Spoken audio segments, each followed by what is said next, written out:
那接下来呢，介绍一下2013年考试的一道综合题。甲公司为上市公司，内审部门在审核公司及下属子公司2002年度财务报表时，对以下交易或事项的会计处理提出质疑。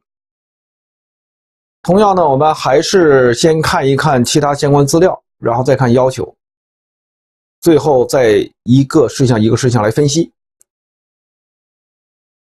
其他相关资料，说是上述所涉及公司均为增值税一般纳税人，适用的增值税税率均为17%，涉及的房地产业务未实施营业税改成增值税，除增值税外不考虑其他相关税费，就是增值税考虑，别的就不考虑了，不考虑提取盈余公积等因素。要求根据资料1至3逐项判断甲公司的会计处理是否正确，并说明理由。如果甲公司的会计处理不正确，编制更正甲公司2002年度财务报表的会计分录。编制更正分录时可以使用报表项目，那你可以用报表项目进行更正。所以涉及损益的，就可以直接用损益类型科目，或者直接损益类型科目影响的报表项目都可以。然后第二个，根据资料4判断乙公司的会计处理是否正确，并说明理由。如果乙公司的会计处理不正确，编制更正乙公司2002年度财务报表的会计分录。编制更正分录时可以使用报表项目。我们一个一个来看。资料1 2002年6月25日，甲公司与丙公司签订土地经营租赁协议。协议约定，甲公司从丙公司租入一块土地用于建设销售中心。该土地租赁期限为20年，自2002年7月1日开始，年租金固定为100万，以后年度不再调整。甲公司于租赁期开始日一次性支付20年租金2000万元。2002年7月1日，甲公司向丙公司支付租金2000万元。甲公司对上述交易或事项的会计处理为：借方借无形资产贷银行存款2000万，借销售费用50，贷累计摊销50。那这题目我们看就是把这块土地作为无形资产是否合适。如果把土地作为无形资产，应该取得的是土地使用权，支付的土地出让金。那这块土地实际上来讲，那是相当于你自己的一样。但是我们这个是租入进来的，所以放到无形资产里面不合适，不对。我们应该把它作为一项长期代摊费用。这经营租赁方式租入的，那以后进行摊销，因为时间长。所以这里面说，资料1会计处理不正确。理由：以经营租赁方式租入的土地不能作为无形资产核算，你要以支付土地出让金的方式取得的50年多少年的，那可以。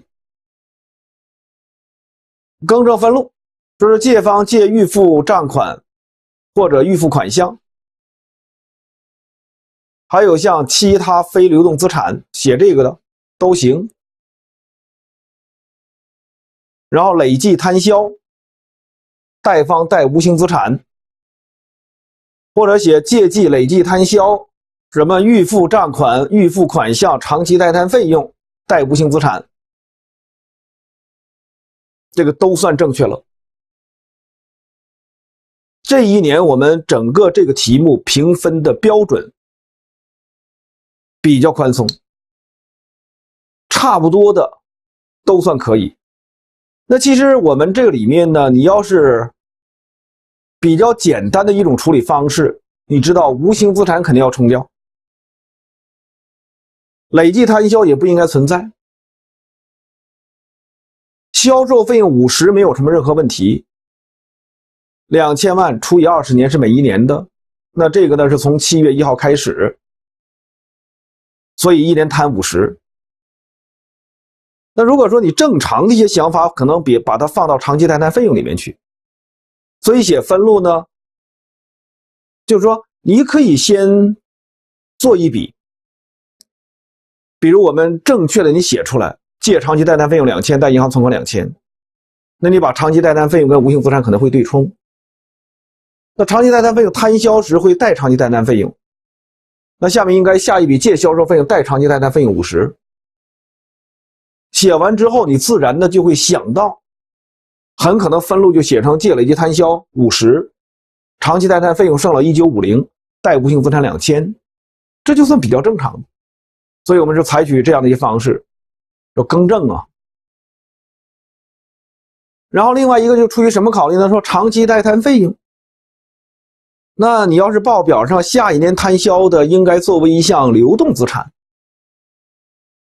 流动资产那100万吗？下一年要摊销的，写成预付账款或者是预付款项，其实你要写成1年内到期的非流动资产，那都可以啊。说剩下的其他非流动资产项目里面，它也都算正确了。这就是第一个事项。那我们看第二个事项。2022年8月1号，甲公司与丁公司签订产品销售合同。合同约定，甲公司向丁公司销售最近开发的 C 商品1000件，售价不含增值税是500万，增值税税额85万。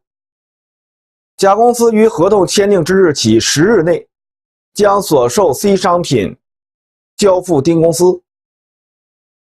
丁公司于收到 C 商品当日支付全部款项。丁公司有权于收到 C 商品之日起6个月内无条件退还 C 商品。2022年8月5日，甲公司将1000件 C 商品交付丁公司，并开出增值税专用发票。同时，收到丁公司支付的款项585万元。该批 C 商品的成本为400万元。由于 C 商品系初次销售，甲公司无法估计退货的可能性。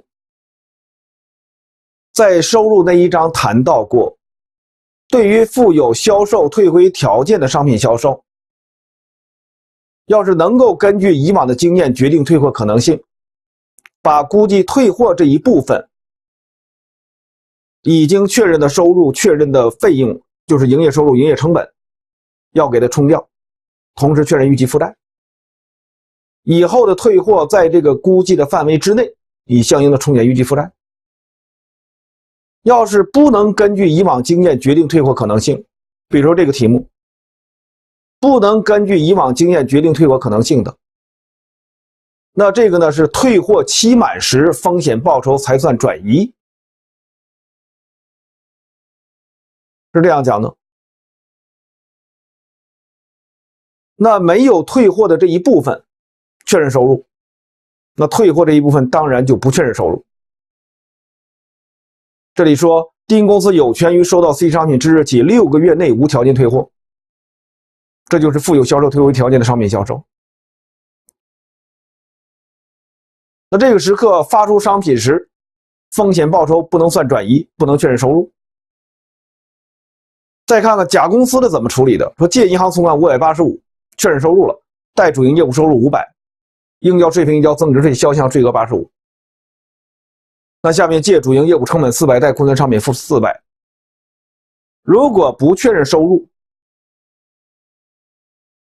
你收到的款项应该反映到预收账款里面去。那要把库存商品反映到发出商品里面去。比如你正确的借银行存款585，贷预收账款500，应交税费应交增值税销项税额85。那报表上呢，把它反映到预收款项里去。然后借方借记发出商品，贷库存商品，你也不能把它反映到主营业务成本。我们看说资料2的会计处理不正确。理由就是附有销售退回条件的商品销售，如果不能根据以往经验决定退货可能性，发出商品时风险报酬没有转移，你不能确认收入和结转成本，那就这么说就可以了。我们怎么更正？他确认收入，把收入给冲了，写借营业收入带预收款项或者预收账款都行，那你借方借主营业务收入也可以。但是像这种类型题，假如大家写的是会计科目，那你最好都用会计科目；要写报表项目，最好都写报表项目。那下面呢，应该反映到发出商品的，那可以借发出商品。他说你可以使用报表项目借存货也行。贷方就是营业成本或主营业务成本400，与收入相关的这个不难。再看下面第3个事项。20某1年12月20日，甲公司与10名公司高级管理人员分别签订商品房销售合同。合同约定，甲公司将自行开发的10套房屋，以每套600万元的优惠价格销售给10名高级管理人员。高级管理人员自取得房屋所有权后，必须在甲公司工作5年。如果在工作未满5年的情况下离职，需根据服务期限补交款项。20某2年6月25日，甲公司收到10名高级管理人员支付的款项6000万元。20某2年6月30日，甲公司与10名高级管理人员办理完毕上述房屋产权过户手续。上述房屋成本为每套420万，市场售价为每套800万元。那市场上要是800万，你正常的出售时每一套有800万的收入，那这种情况卖给职工也应该按此来进行反映才是对的。我们看一看甲公司对上述交易或事项会计处理。收到的款项借银行存款6000，贷方主营业务收入6000，然后把房地产开发企业就类似于一般企业库存商品反映开发产品转到了主营业务成本4200，借主营业务成本，贷方代记开发产品。实际上这也是属于职工薪酬里面的一项内容，非货品福利。对于市场价跟现在卖给职工这个价，这个差额，我们应该把它反映到长期待摊费用里面去。它本身也是一项职工薪酬，以后分期摊销。那现在20某2年是在6月30号办理完毕的房屋产权过户手续，所以20某2年应该摊销半年的。那我们怎么进行更正？你要在市场上卖的就应该8000万，但是他自己确认6000万，形成的那个差是反映到长期待摊费用。当然长期待摊费用摊销是要通过应付职工薪酬，一共呢是差额2000万，2000万职工服务的期限5年，那每一年就应该是400万，但是我们半年的时间应该是200万，200万当期进行摊销。接来看说资料3，会计处理不正确。理由，该项业务系向职工提供企业承担了补贴的住房，且合同规定了获得住房职工至少应该提供服务年限的业务，那应该是按照市场价确认收入，市场价与售价的差要记录长期待摊费用，在职工提供服务期限内来平均进行摊销，就这样就可以了。那我们一般的就要说把它反映到长期待摊费用里去，当时写预付账款也都算对了。所以比较好的借长期待摊费用，你说我不习惯于报表项目，那你写科目带主营业务收入2000万给补上，就是这样的呗。那接下来呢，我们本期长期待摊费用要摊销200，那前面也谈到了，说这个数字长期待摊费用摊多少呢？200数是怎么来的？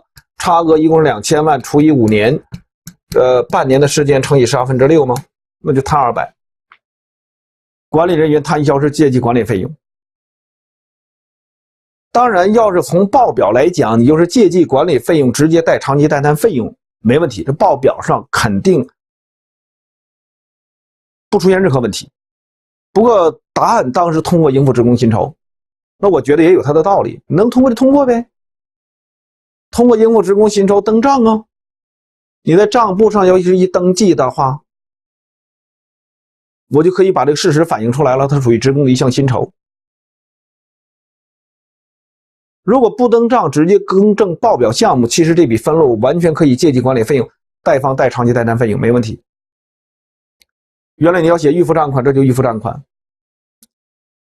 答案说借记管理费用带应付职工薪酬200，然后再做借应付职工薪酬带长期代摊费用200，然后说或者没有通过长期代摊费用，就是反映到应付职工薪酬了，说应付职工薪酬有余额也没关系啊，就在借方呗。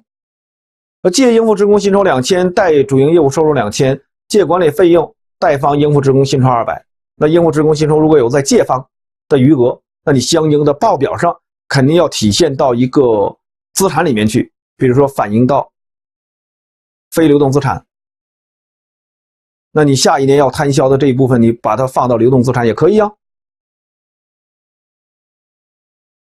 好，我们看一下资料4。甲公司设立全资乙公司，从事公路的建设和经营。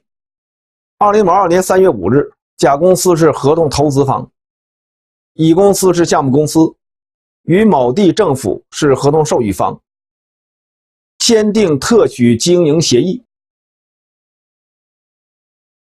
该政府将一条公路的特许经营权授予甲公司。协议约定，甲公司采用建设经营移交方式进行公路的建设和经营，建设期3年，经营期30年。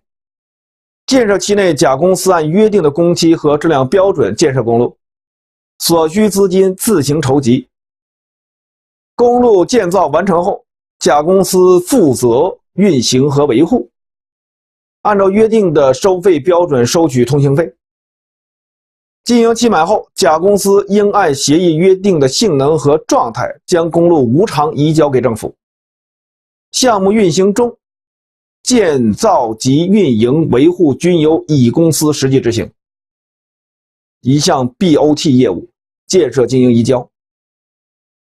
乙公司采用自行建造的方式建造公路，截至2022年12月31日，累计实际发生建造成本2个亿，说其中原材料1亿3，职工薪酬3000万，机械作业是4000万，预计完成建造尚需发生支出6个亿。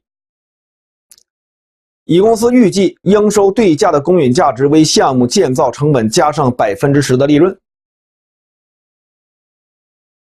收入那一章也谈到过建设经营移交，建设阶段要执行建造合同准则，经营阶段执行收入准则。好，我们看一看乙公司对上述交易或事项的会计处理。他只是把发生的成本记到了工程施工里边了。借方工程施工2个亿，贷原材料1亿3，应付职工薪酬3000，那机械作业用的贷方贷累计折旧，固定资产提折旧为4000。也就是说丢东西了，你建造期间照样也要确认收入，要确认费用，按照完工百分比法吗？所以下面说乙公司的会计处理不正确，理由该项业务为 BOT 业务，建造期间乙公司应按照建造合同的准则确认收入和费用。